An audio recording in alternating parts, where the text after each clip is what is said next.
Hi, this is Rick Julian, author of The Way, and this is commentary on verse 13. Too much and too little are equally dangerous. Without salt, a meal is bland. Too much, and it is ruined. Aim for balance in all things. At a certain point, you are very likely to say, "This is the most repetitious book of wisdom I have ever read." And you may be correct. That is part of its wisdom. Repetition is the mother of memory. And the emphasis on these core concepts is critical to the absorption of the concept and the retention of the concept. There's a reason why we repeat lessons to children over and over again. And we are in many respects forever children to Lao Tzu's wisdom. You can't tell a child too many times, "Don't touch that hot stove. Don't run with scissors. Don't dive into the short end of the pool." These things are worth repeating 1,000 times if necessary, if that's what's required for the child to absorb and retain the lesson. Still, often we, being the children that we are, will need to prove it to ourselves, and our hand goes onto the stove until we've repeated it often enough that we come to the awareness that that's the wrong thing to do. So it is with these lessons about balance. If I could only have one spice for the rest of my life, it would be salt. It has the power to completely transform a meal from something that is utterly boring and bland, but when applied in the right proportion, sharpens the focus of the taste and brings out flavors in ways that no other single spice can. Of course, on the other hand, if you put too much salt in, then disappointment is about to be your best friend. It will ruin a dish like few other things can. And that's why when I teach my children about cooking, we always talk about adding a little bit at a time. You can always add a little more, but you can never take the salt out. And so again, we are guided to aim for balance in all things. Not too much, not too little of anything. Light, sound, self-talk, chatter, even things that we think are good for us.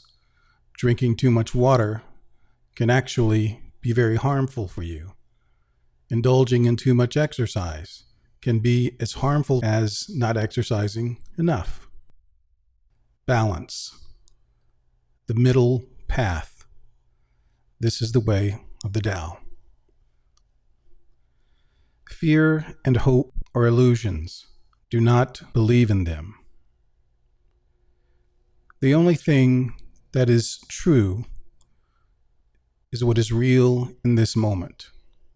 And we can delude ourselves into a false sense of security or an unfounded sense of fear by living too much in the future with unfounded hope or unfounded fear. All that is real is what we do in this moment.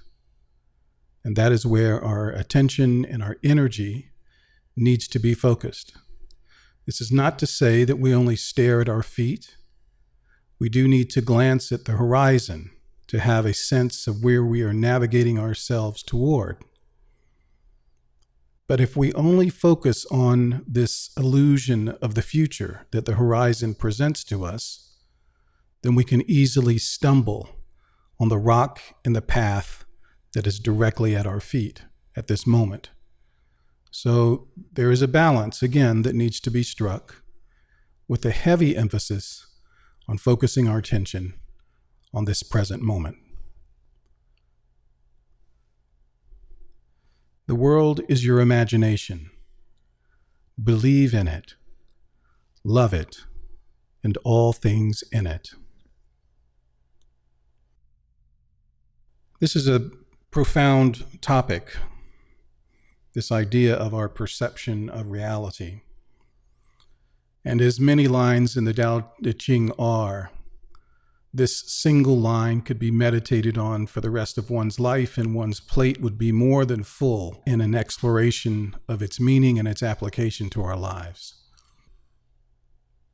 We have a sense that our existence, as we personally perceive it, is objective.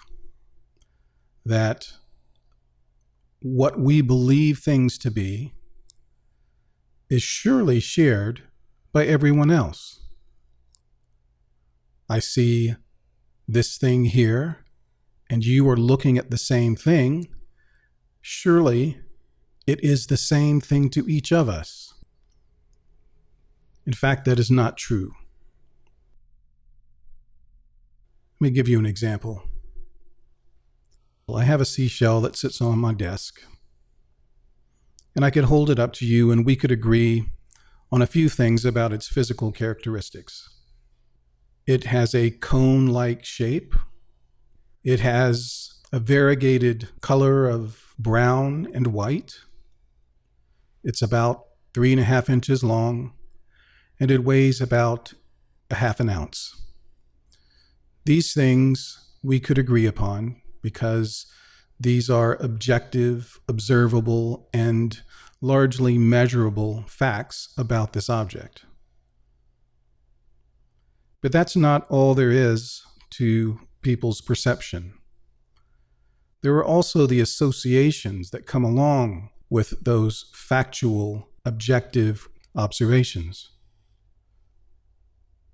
When I was a boy, we used to go to the beach every summer, and I loved it.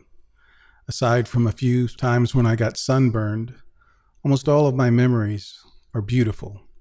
We went to a beach that had white, powdery sand. The ocean was a vivid blue. We fished. We played in the water.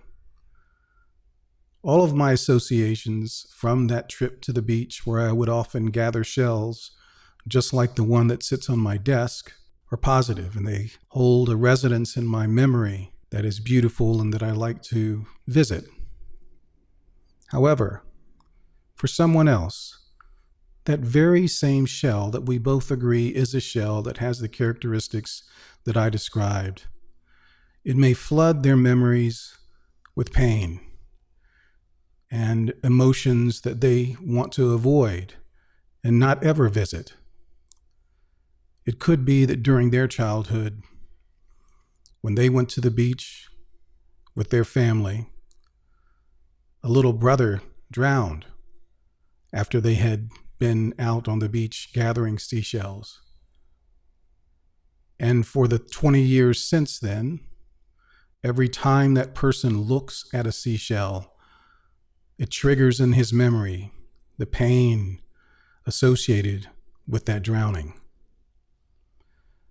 So both of these things are present in our perception. These relatively objective observations that we can make about an object.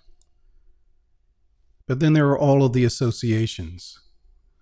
So my shell and what it means to me does not mean to you the same thing, and you can apply this to every single thing that exists in your world. Different colors have different meanings to different people. Different songs have different meanings to different people. I love bourbon, but someone who had a very bad experience with bourbon in their freshman year can't stand the sight of it. Yet we can both agree that that is a bottle of bourbon on the desk in front of us, yes?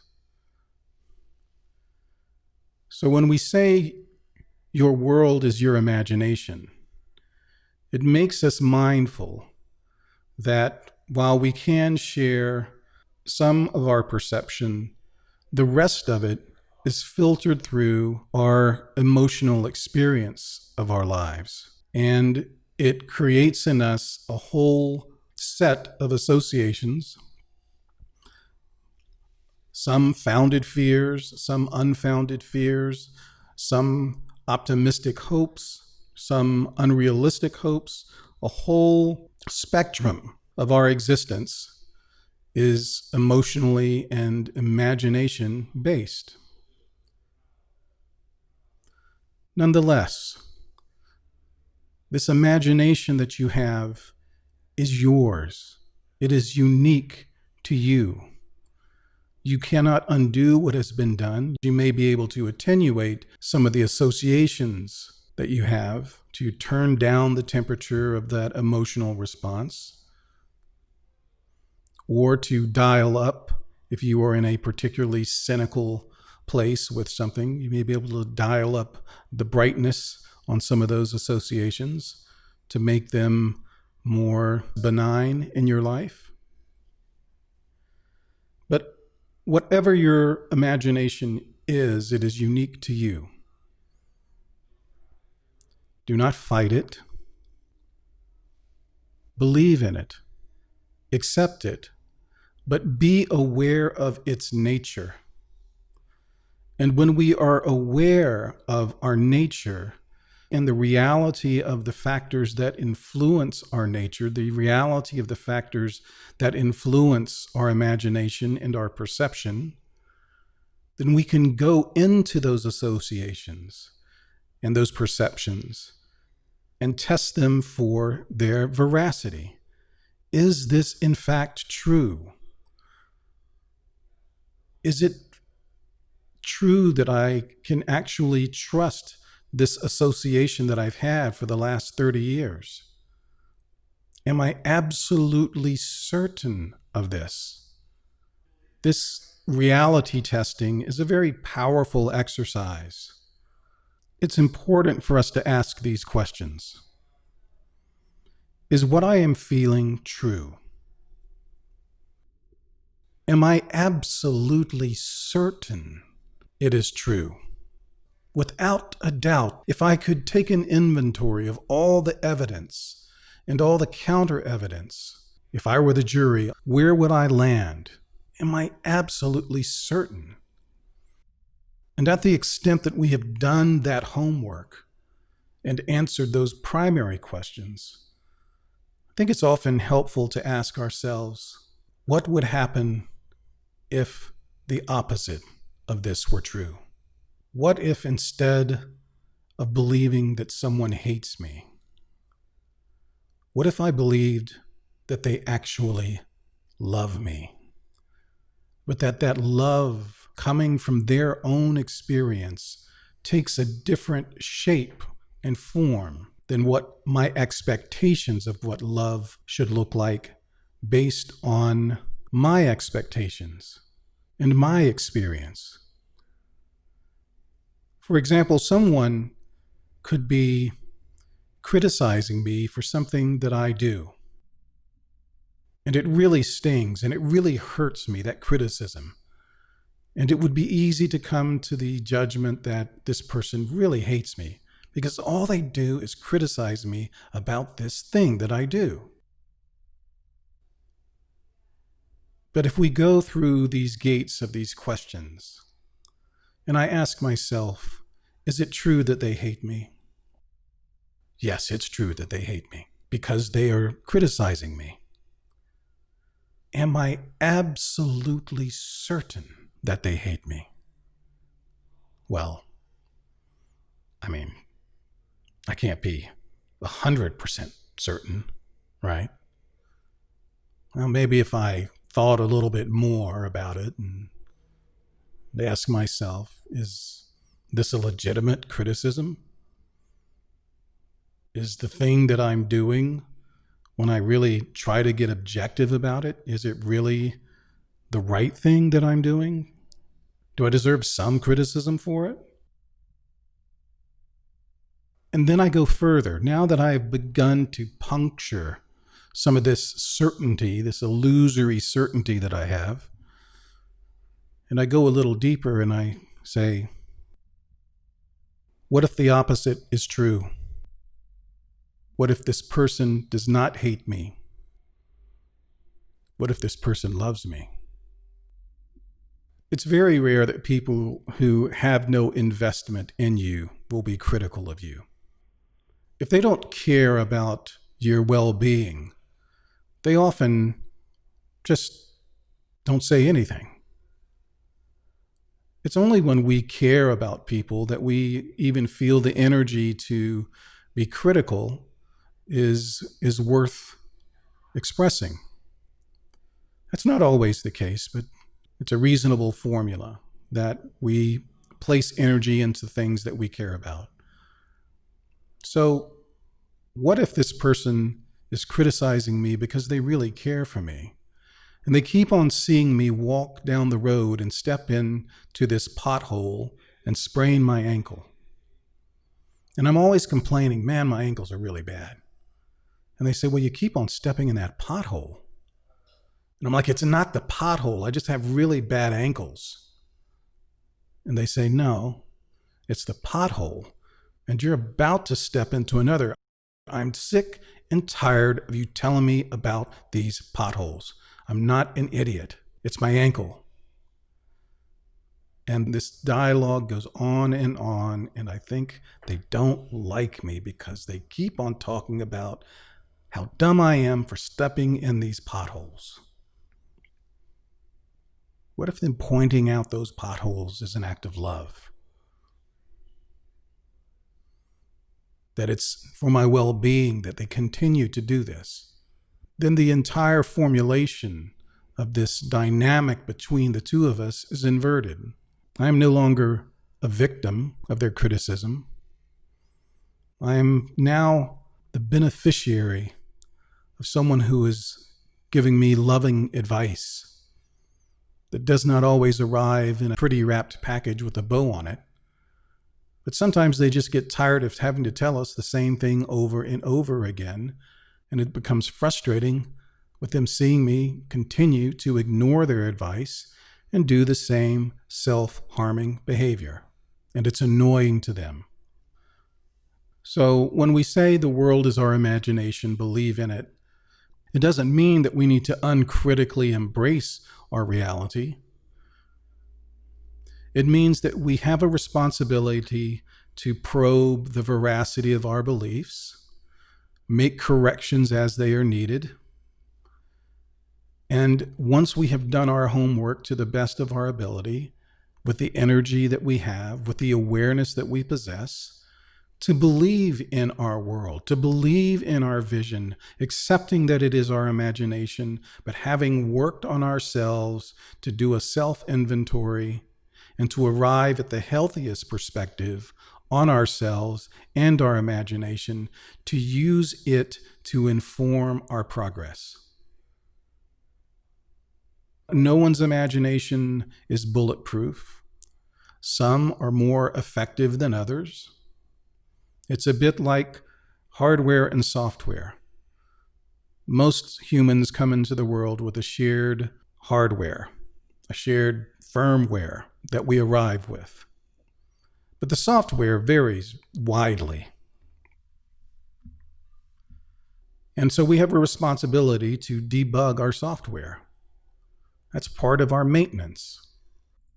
But once we have optimized our software, our perspective, our imagination of the way we see the world, then we need to proceed with it with confidence and believe in it, because the belief in that perspective does give us velocity. It gives this energetic vector that we represent moving through this world momentum and strength. Looking side to side, looking over our shoulders in doubt, always questioning ourselves, does nothing but diminish our effectiveness. So be aware of the imaginary quality of our existence and our perspective, to the extent that we can cultivate our awareness to fine-tune that perception. Do it. And then come to a level of acceptance about it, and to love it and all things in it. We do not need to spend an inordinate amount of time tinkering under the hood of ourselves. That can also produce this distracting chatter that we've spoken about earlier. But we need to do a reasonable amount of maintenance and then be focused on the present, the now, what we can control, not the illusions of fear, not the illusions of hope, but what I have presently on my plate in front of me to deal with as effectively as I can. And knowing that if I take care of this moment, I will be as effective as I can be moving into the future. T.S. Eliot has a wonderful line in his poem, The Choruses from the Rock. It says, I say to you, make perfect your will. I say, take no thought of the harvest, but only of proper sowing. What wonderful guidance. If we focus ourselves on preparing the seed, focused on this moment, the harvest will take care of itself. But if we focus on the hope of the harvest, and we are so preoccupied with all of the money that we are going to make when we take our crop to market, and we are so enamored with that future, that hopeful future, that it distracts us from doing the proper job of sowing in the here and now, that future that we hope for will never materialize. Take no thought of the harvest, but only of proper sowing. This is the end of the commentary for the 13th verse.